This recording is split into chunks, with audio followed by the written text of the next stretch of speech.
Good evening, Internet. My name is Morph. 1 moment, 0. Welcome to set 2 of Jaedong versus TazzA. Any of you who watched the first match, I was a bit of a grumpy boo for that match. Sorry, Internet. You know, I went on this audition on Tuesday and just got it completely handed to me, and it was just so soul-destroying that naturally I'm doing what all people who don't have a girlfriend do, and that's venting their frustrations anonymously on the internet, for which I apologise. But nonetheless, it was, I think I made some fair comments. You know, the Overlord Scout does have its disadvantages. The Forge Fast Expand, I'm sure I'm not the only one who's bored of this internet. Someone validate me, internet. Someone please tell me that you're sick of the Forge Expand too.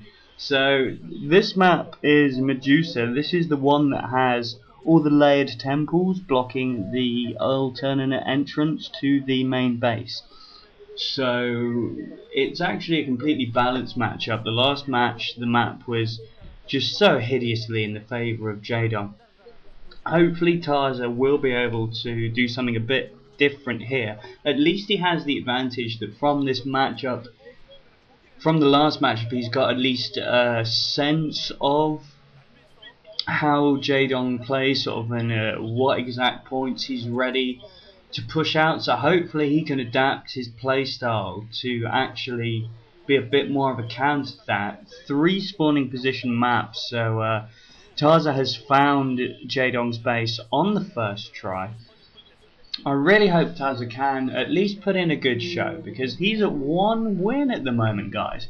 1 win. Come on, TazzA. You beat BaToo. Don't just have that be luck. Don't just, I mean, admittedly it was a pretty jammy game, but nonetheless, let's not have that be luck, internet. Let's root for TazzA. I know a lot of you will be Jaedong fans, but oh no, TazzA's going for the Forge Expand. Oh, TazzA. This man can beat BaToo when BaToo goes for a Forge Expand. This man can beat all the top Protoss players when they go for Forge Expands. You tried one cheeky way of going about things, and that clearly didn't work. So why did you think going for this cheeky version is going to work? I have no idea what the man's thinking. I mean, all I can say for TazzA is maybe he's an absolute bloody moron and has no idea how to play StarCraft on his own and can just copy other people's build orders and playstyle. Because, for one, in the last matchup, I don't know if you watched it, but he literally just tapped straight to Reaver. He threw all caution to the wind. Now, some of you might say, well, if Jaedong hadn't have got that Zergling scout in, then he wouldn't have seen it. No. Jaedong was already moving out his army to crush TazzA by the time he was getting that out. It's just not going to work. Probe scout goes down. The base is unseen. Now, because that Overlord Scout's there, he knows his opponent's going for this Forge Expand. So rather than him teching straight to mass Hydras, he's just going to tech straight to Spire, and he'll have the Scourge out by the time you're there, mate. As you can see, Jaedong going for that temple to try and get the alternate entrance to the base. Just for those of you who don't know, it's layers and layers. Like, the temples are stacked, so there's actually more than one of them there. So as you can see, the health is gradually decreasing on that temple, but there's more temples underneath it. So it's going to take quite a while. Jaedong once again going for his instant expand.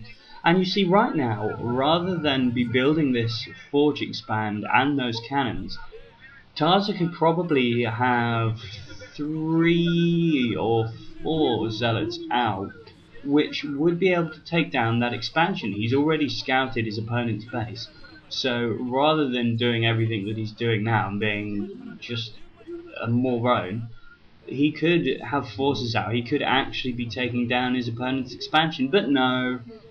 He thinks, I'm going to go for a Forge Expand, I'm going to come out with my Corsair, I'm going to try and get some Overlord kills. But once again, I just don't see it happening, because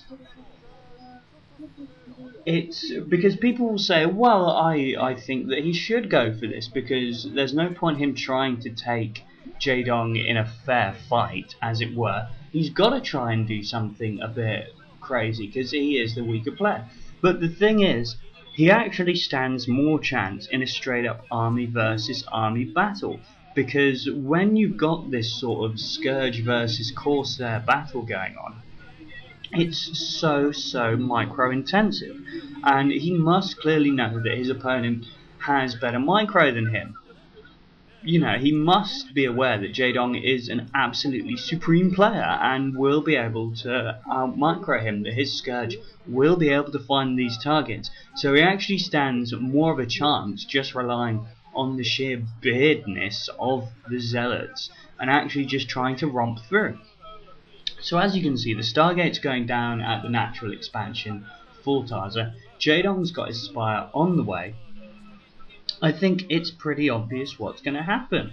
You know, my prediction, TazzA's going to get 2 Overlord kills, if that. At the very maximum, he'll get 2 Overlord kills, and then he'll lose all of his Corsair, and then he'll have no actual army, and once again, Jaedong will either just romp in with some Hydralisks, or just absolutely take down his middle line with some Mutalisks.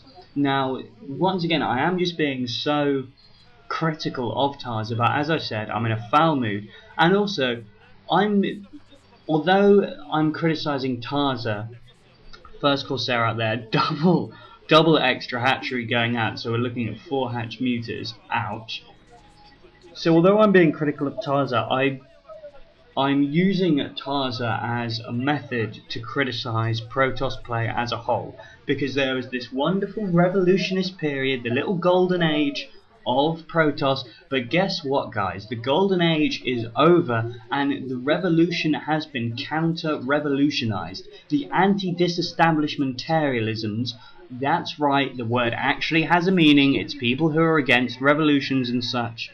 Anyway, the anti-disestablishmentarianisms of the Zerg and the Terrans have all figured out a way around this Forge Fast Expand nonsense and this Reaver drop nonsense. Yes, sometimes it works, but it's working out of luck, guys. You can't base this on luck. And now look, Jaedong's got Scourge in his opponent's base. He's got Scourge actually in the base. He could send them a little bit further in, but obviously he's got those cannons there, trying to tempt out the Scourge with that Corsair. But it's just not going to happen. It's just really not going to happen. You know, and look at this force now. Jaedong has an actual army, and TazzA has Bupkis. He's over-teched. He has over-teched. Trying to build a second Stargate now to build up even more Corsairs, get them at critical mass.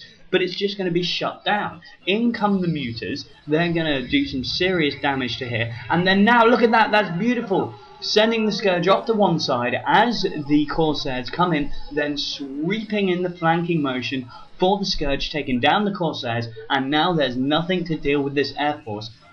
And the main base's probe line is getting absolutely romped on. Once again, Scourge come down from the direction that TazzA is not looking in and absolutely destroy them. Reaver is out on the ground, but that's going to do absolutely nothing as there doesn't appear to be a shuttle in the area. And these Muters are just laying waste to the mineral line in the main base. Obviously, the expansion is not only a lot better defended, but also having quite a few probes in it. Nevertheless, I was incorrect there actually. There is a shuttle, so there will be a Reaver in this shuttle. One Zealot bomb goes down. Here comes the Reaver. Oh, look at that. Hundreds of Zerglings going down as they try and swarm in and take down that Reaver. But unfortunately, it's just too far from